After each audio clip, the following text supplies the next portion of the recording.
Bonjour à tous, nous recevons aujourd'hui Farid Hamel, bâtonnier de l'Ordre des avocats de Lyon. Bonjour Farid Hamel. Bonjour monsieur. On vous reçoit aujourd'hui parce que le barreau de Lyon a voté une motion le 28 février dernier contre le projet de loi pour une immigration maîtrisée et un droit d'asile effectif. Alors ça c'est le terme exact, porté par Gérard Collomb. Gérard Collomb et Édouard Philippe, le Premier ministre, sont venus à Lyon juste avant la présentation au Conseil des ministres de ce projet. Et ils nous ont dit que c'était un projet qui avait, on va dire, deux pendants, humanité, efficacité. Qu'est-ce que vous pensez de ces deux termes associés ? Alors, c'est essentiellement un projet de loi qui tend à rendre expéditifs les recours. Donc on est plus sur efficacité qu'humanité. On est sur la très grosse rapidité. Je peux vous donner quelques exemples. Les délais de recours ont été réduits de 30 jours à 15 jours, ce qui est matériellement inaccessible pour les justiciables qui, je le rappelle, c'est une population très fragile. Ce sont des réfugiés qui doivent, en l'espace de 15 jours, constituer un dossier médical et juridique, ce qui est radicalement impossible. Je vous donne un exemple. Souvent, les réfugiés ont été victimes de violences, viols, tortures. Il faut des certificats médicaux, il faut les faire examiner par des médecins spécialistes. Il existe une association de médecins bénévoles qui s'occupe de ces réfugiés. Les délais pour être examinés sont d'une dizaine, voire 15 jours. Il faut ensuite faire traduire tous les documents par un interprète assermenté. Un traducteur, pardon. Donc tout cela prend énormément de temps et il est matériellement impossible pour un réfugié de préparer un dossier en 15 jours. Donc quand le gouvernement dit par efficacité, mais pour ces personnes, il faut réduire le délai parce qu'elles sont dans une attente trop longue, vous dites que c'est impossible et en plus ça réduit les droits de défense de ces personnes-là. Exactement, et surtout les délais actuellement, ce ne sont pas des délais énormes. Les recours sont jugés en moins d'un an.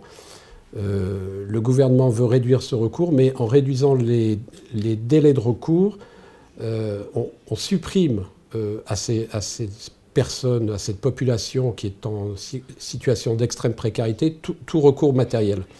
Je vous donne un deuxième exemple. Les recours contre les décisions de la Cour nationale du droit d'asile se font, les décisions seront affichées.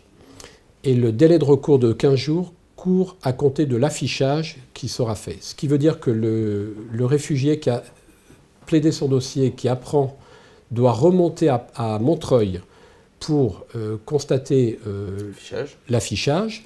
Il a ensuite 15 jours pour faire son recours, ce qui est matériellement impossible. Et ça oblige cette population à effectuer de nouveau un trajet pour aller à Paris, payer un billet de train, éventuellement une nuit d'hôtel à Paris, à Montreuil. Donc c'est une véritable catastrophe actuellement. C'est impossible à faire.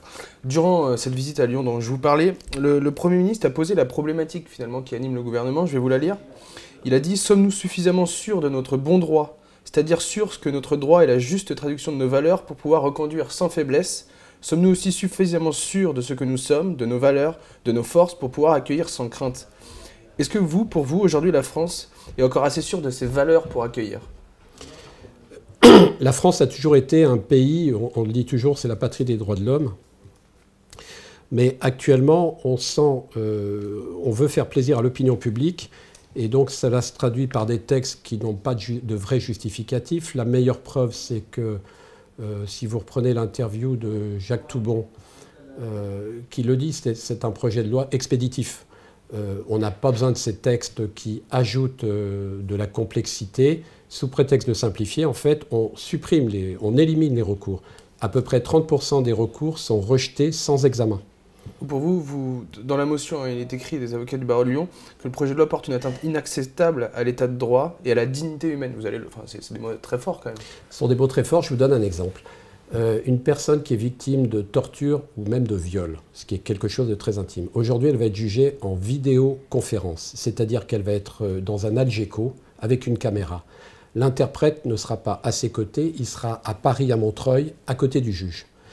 Vous imaginez la difficulté pour dévoiler des choses aussi intimes. Face à une caméra, c'est quelque chose d'inacceptable. Les psychiatres mettent beaucoup de temps pour faire parler les gens. Ces victimes ont un sentiment de culpabilité. Et on ne peut pas en 5 minutes expliquer des choses aussi intimes, aussi violentes. Sur la tendance, pour vous, vous êtes plutôt d'accord avec Jacques Toubon de dire qu'on est plus vers le moins de droit que le plus de droit aujourd'hui? On est vers le droit qui tente à faire plaisir à l'opinion publique. Maintenant, quelles actions vous allez pouvoir mener avec l'Ordre des avocats? Vis-à-vis de cette motion, vous allez manifester, vous allez proposer des amendements?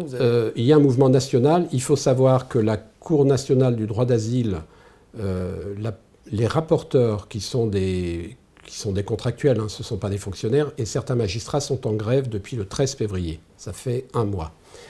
L'USM, qui est l'Union syndicale des magistrats, qui est un syndicat très modéré, conteste également ce projet de loi. Les avocats, via le Conseil national des barreaux, ont adressé des protestations. On espère que nous serons entendus, mais c'est difficile de porter la voix des Vous en avez parlé à Nicole Belloubet quand elle est venue la semaine passée? Je lui en ai parlé. Elle trouvait que les délais de recours les délais d'instruction des dossiers étaient trop longs et qu'il fallait les raccourcir. Bon, on verra maintenant, donc place à la mobilisation. Merci Farid Hamel d'être venu sur le plateau de Lyon Capitale. Je vous remercie. Merci à vous de nous avoir suivis. Merci à Aurélien qui est à la technique aujourd'hui et on se retrouve bientôt pour une nouvelle émission.